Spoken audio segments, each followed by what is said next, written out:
आज बड़ा ही सुंदर समय है। हम और आप हुजूर कृपाल सिंह जी महाराज के 131वें जन्मदिन को मना रहे हैं। हमारे स्वामी जी महाराज कहा करते थे कि यदि किसी संत का जन्मदिन मनाने का उद्देश्य हमारे जीवन में तभी सार्थक हो सकता है जब हम उसकी शिक्षाओं को अपने जीवन में आत्मसात करें और उसकी शिक्षाओं को अपने जीवन में आचरण में उतारें। आज हम हुजूर महाराज के जीवन की कुछ बातें आपके सामने रखूँगा जो हुजूर ने पुस्तक के रूप में कृपाल वाणी में लिखी है।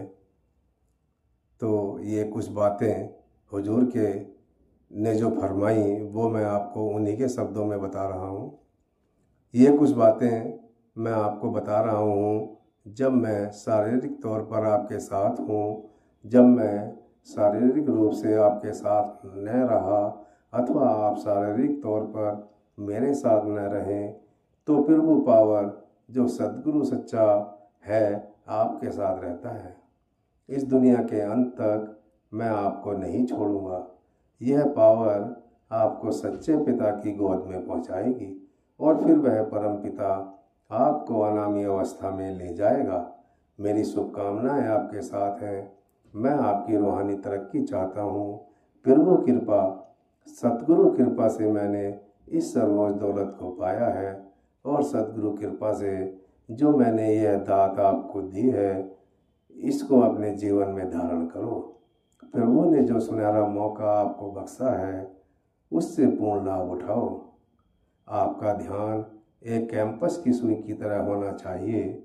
आपकी सूरत की सुई हमेशा उत्तर दिशा में रहे, सद्गुरु की तरफ हो। फिर स्वाभाविक तौर पर आप काम करते हुए उसमें लंपट नहीं होंगे। यही सबको नसीहत है। मैं आपसे शरीर तौर पर अलग हो रहा हूँ, रूहानी तौर पर नहीं। वह पावर हमेशा आपके अंग संग है। आपने केवल अंतर्मुख होना है। 24 घंटे में से भजन के लिए कुछ समय निकालो। हुजूर ने जीवन का अमृत नामक पुस्तक में कुछ वचन कहे। सिमरन और ध्यान। आप किसी भी आरामदेह और अटल आसन पर बिना किसी शारीरिक या मानसिक तनाव के बैठ जाएं। आंखें बंद कर लें तथा शरीर, वातावरण, सांस के चलने तथा अन्य सभी ख्याल छोड़ दें। आप अपनी दृष्टि दो भुवों के बीच में टिकाएं और सतनाम शब्द का बहुत धीरे धीरे मन ही मन ठहर ठहर कर सिमरन करें ताकि ध्यान न हटे। इस शब्द का सिमरन काल के किसी भी विपरीत असर को दूर कर देगा। यदि आपको प्रकाश नजर आए तो इसके बीच लगातार गौर से देखें। यह और तीव्र होता जाएगा। अंत में यह फटकर आगे रास्ता दे देगा।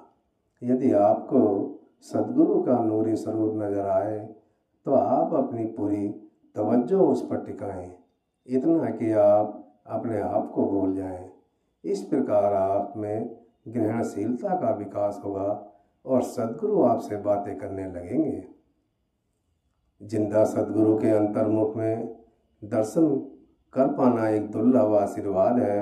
आप दृढ़ता से उसकी चमकदार आँखें और माथे पर ध्यान टिकाएं तथा अपनी ग्रहणशीलता बढ़ाने का प्रयास करें और मन ही मन जो नाम है उसका सिमरन धीरे धीरे तथा ठहर ठहर कर करें ताकि ध्यान ना हटे। दाईं ओर से आती घंटियों की पवित्र आवाज़ की धारा शुभ है और इसे एकाग्रचित होकर सुनना चाहिए। यह नज़दीक आती जाएगी, तीव्र होकर अंत में ऊपर से आने लगेगी। एक शिष्य को तब तक चैन से नहीं बैठना चाहिए जब तक कि वह अंतर में सद्गुरु के नूरी स्वरूप के दर्शन न कर ले और उससे उसी प्रकार बातचीत न करने लगे जैसे कि हम इस दुनिया में करते हैं। आप इस लक्ष्य की प्राप्ति के लिए अपने सभी विचारों को जल्दी से जल्दी समेट लें, क्योंकि केवल तभी आपकी सारी परेशानियां खत्म होगी। अंतर में प्रकाश के पार जाने के लिए आप उसके बीच में टकटकी लगाकर देखते जाएं। जिससे वह तेज हो जाएगा और फटकर आगे का रास्ता दे देगा। इसी प्रकार दाईं ओर से आने वाली सब धुन को पूर्ण एकाग्र होकर अंतर में सुनने से मन का इधर उधर दौड़ना रुक जाएगा। ज्योति के पार जाने का सही तरीका यह है कि ज्योति या जो कुछ भी दिखाई दे उसके बीच में एकटक देखते जाओ। रोशनी के पार जाने के लिए अपनी कोशिशों पर निर्भर मत रहो, बल्कि गुरु पावर में श्रद्धा रखें कि वह तुम्हें रास्ता दे। इस प्रकार आपका मन भी काबू में रहेगा और मन तभी भागता है जब आपकी आंतरिक दृष्टि हिल जाती है। भजन सिमरन के दौरान हमारा ध्यान पूर्ण रूप से दिव्य चक्षु पर टिका रहना चाहिए और हमें अपने शरीर, सांसों, दिल की धड़कन इत्यादि की ओर कोई ध्यान नहीं देना चाहिए। कृपया ध्यान दें कि सोते समय आप अपनी आंतरिक दृष्टि प्रेम पूर्वक दिव्य चक्षु पर टिकाकर पूर्णतया तनाव मुक्त हो जाएं और अपने आप को गुरु के हवाले कर दें। इससे आपको न केवल शांति मिलेगी बल्कि उसकी दया से सपने में दिव्य आंतरिक अनुभव बढ़ सकते हैं। धुन अथवा शब्द को सुनना एक अलग अभ्यास है। इसमें पवित्र नामों का सिमरन नहीं करना है, न ही आंतरिक दृष्टि को किसी बिंदु पर टिकाना है। आपको केवल भौं के पीछे रहकर आवाज़ या धुन को जहाँ से वह आती हो ध्यान लगाकर सुनना है। आवाज़ पास आने लगेगी और आपकी आत्मा को उच्चतर मंडलों में ले जाएगी। भजन सिमरन के समय आपका सारा शरीर सुन्न हो जाएगा, लेकिन आप इस ओर कोई ध्यान न दें, क्योंकि अगर आप ध्यान देंगे तो आप शरीर में दर्द महसूस करेंगे। आपका काम तो जो कुछ भी आपको अंतर में नजर आए उसके मध्य में उत्सुकता के साथ देखना है। आपको अंतर में कई प्रकार के अनुभव होंगे। अगर आपको कोई आकृति दिखाई दे तो आप पवित्र नामों का सिमरन करें। यदि वह आकृति सिमरन के सामने टिकी रहती है तो उसे सत्कार दो। जो आत्माएं एक रास्ते पर चल रही हैं उनके बीच आकर्षण होना स्वाभाविक है। जो एक दूसरे से प्रेम करते हैं वे सद्गुरु को बहुत प्यारे हैं। यह पारस्परिक प्रेम सद्गुरु से प्रेम बढ़ाने में सहायक होना चाहिए और किसी भी हालत में यह उसमें बाधा न बने। बीमारी और बाहरी कामकाज से होने वाली कभी कभार की बाधा से आप विचलित न हों, क्योंकि यह आम जिंदगी का हिस्सा है। हम पानी में ही तैरना सीख सकते हैं। यह दयाल गुरु सत्ता के प्रति हमारा आंतरिक प्रेम और भक्ति है, जिसके कारण आत्मा मुक्त हो जाती है और हम उसकी दया से शांतिदायक वैराग्य को पा जाते हैं। उसकी इच्छा और खुशी पर सब कुछ छोड़ देना ही उसकी दया और खुशी को पाने की कुंजी है।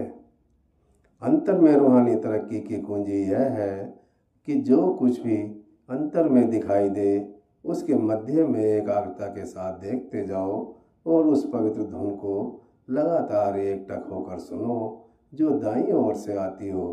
बाकी सब कुछ सद्गुरु की दया से होता जाएगा।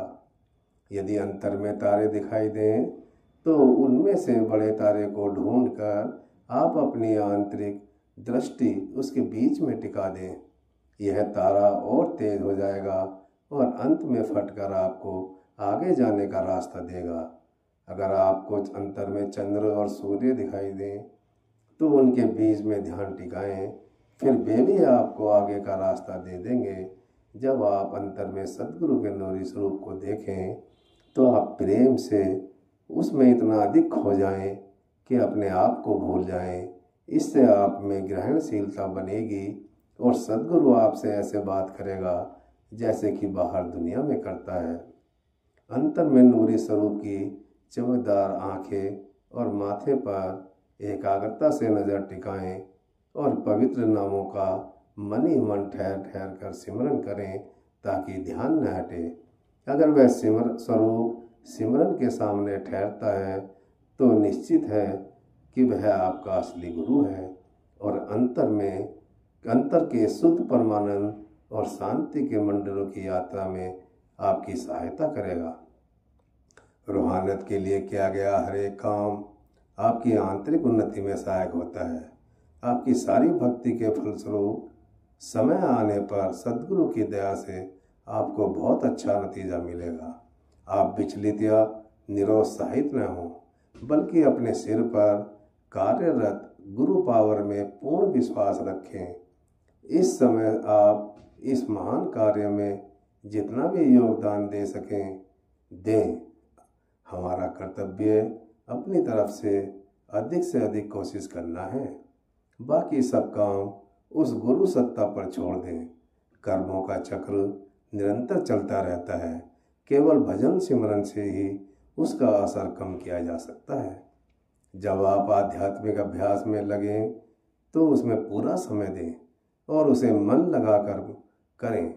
जब आप इसमें मन न लगे तो अपने समय को ईमानदारी से उस उद्देश्य के लिए लगाएं जो आपके सामने है। जब आप वातावरण को भूलना चाहें तो सबसे अच्छा तरीका है कि आप अपना ध्यान इधर उधर से हटाकर पूर्णतया सिमरन में या शब्द को सुनने में लगा दें। यदि आप ऐसा करेंगे तो बाहरी परेशानियां आपको प्रभावित नहीं करेंगी। आध्यात्मिक अभ्यास के लिए शांत वातावरण सहायक होता है। आप भजन सिमरन के समय अपने विचारों को अवश्य काबू में करें। मन बुद्धि को शांत करना भजन सिमरन के आखिरी दुश्मन पर विजय पाना है। आप एक या दूसरी वस्तु को पाने की इच्छा न करें। केवल दरवाजे पर बैठें और इंतजार करें। बाकी सब गुरु पावर पर छोड़ दें। वह हितैषी शक्ति सदा आपके साथ है और आपकी सच्ची कोशिशों से पूरी तरह वाकिफ है। जब तक आप करता हैं आप खुद अपने रास्ते में बाधा बने हुए हैं, और जब आप प्रेम से अपने आप को मिटा देंगे तो वह प्रभु दिव्य ज्योति और पवित्र धुनी के रूप में आपके सामने प्रकट हो जाएगा। भजन के समय शरीर में फैली सूरत की धारा दिव्य चक्षु पर आकर सिमटने लगती है। यह शिष्य की स्वयं की कोशिशों का फल नहीं है, बल्कि उसके सिर पर कार्यरत गुरु पावर की प्रेम भरी दया का नतीजा है। आप इस सिमटने की प्रक्रिया की ओर ध्यान न दें, बल्कि अपना ध्यान पूर्णतया जो कुछ भी आपको अंतर में नजर आए उसके मध्य में टिका दें। सिमरन का अभ्यास एक धीमी प्रक्रिया है, परंतु सद्गुरु की दया से जब यह पक जाता है तो हम बिना किसी कोशिश के दिव्य चक्षु पर पहुंच जाते हैं। गुरु पावर हर दुख सुख में आपके साथ है। अतः अपने हर कार्य को अपनी ओर से पूर्ण लगन से करो और बाकी सब उस पर छोड़ दो। और कभी भी निरुत्साहित या चिड़चिड़े मत बनो। गुरु पावर हर संभव सहायता और सुरक्षा प्रदान करेगी। जब तक आप दोबारा जन्म नहीं लेते आप प्रभु के साम्राज्य में प्रवेश नहीं पा सकते।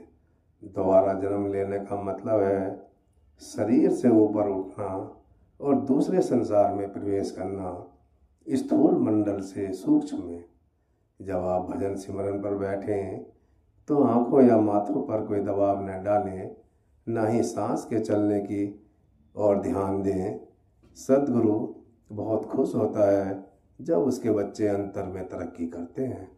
वह वहाँ हमारे दीक्षितों के साथ रहता है और ग्रहणशील बच्चों को खुशी खुशी अपनी दया का और आशीर्वाद देता है। वह चाहता है कि उसके सभी बच्चे इस जीवन में अंतर में उस तक पहुंच जाएं। जब आप पवित्र ध्वनि को सुने तो आप इसके स्रोत को जानने के लिए इसका पीछा न करें, क्योंकि इससे यह मंद हो जाएगी। आप केवल दिव्य चक्षु पर एकाग्रता से इसे सुनते रहें।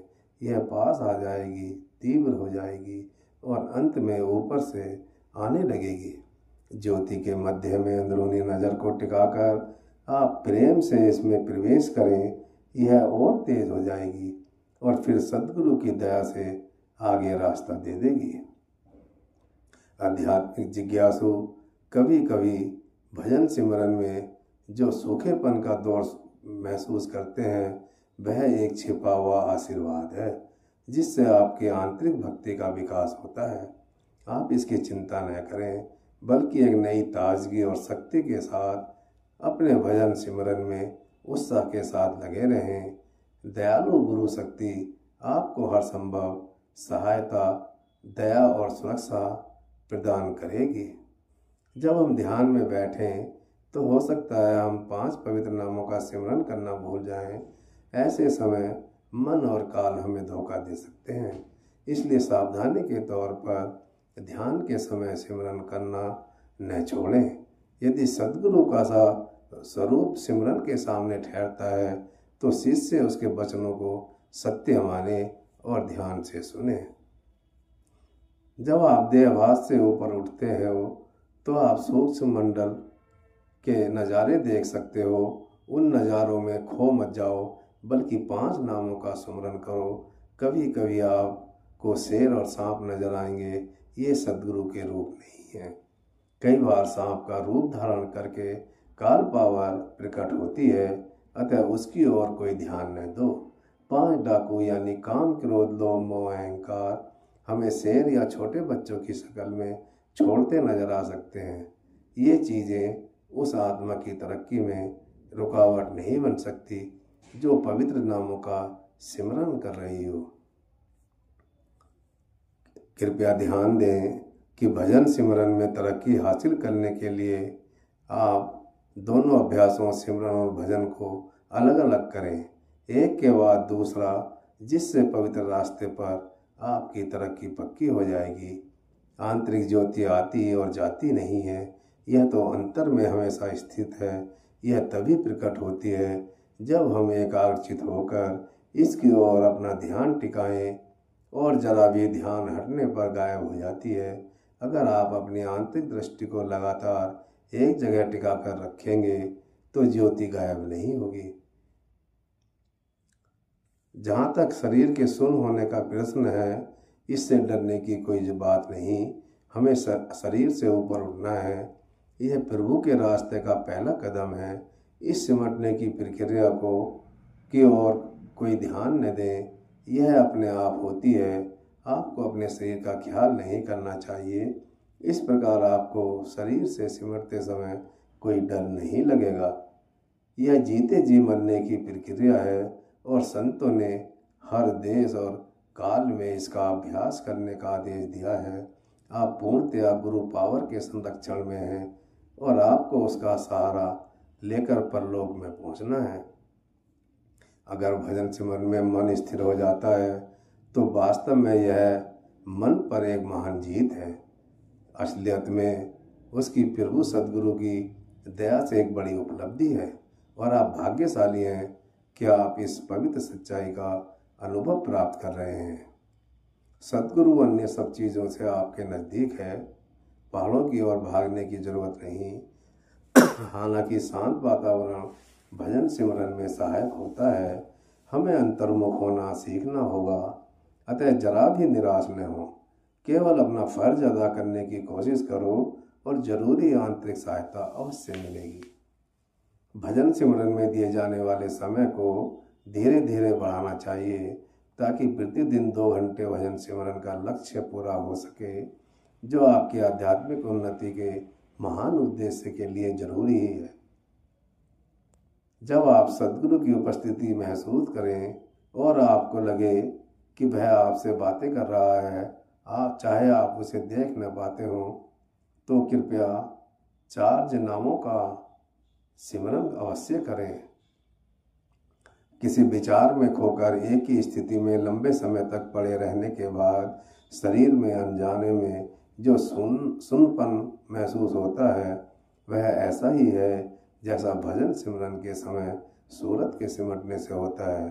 केवल फर्क यह है कि भजन सिमरन के समय नामों के मन ही मन सिमरन और ज्योति के मध्य में ध्यान टिकाने से हमारा ख्याल अंतर दिव्य चक्षु पर स्थिर हो जाता है।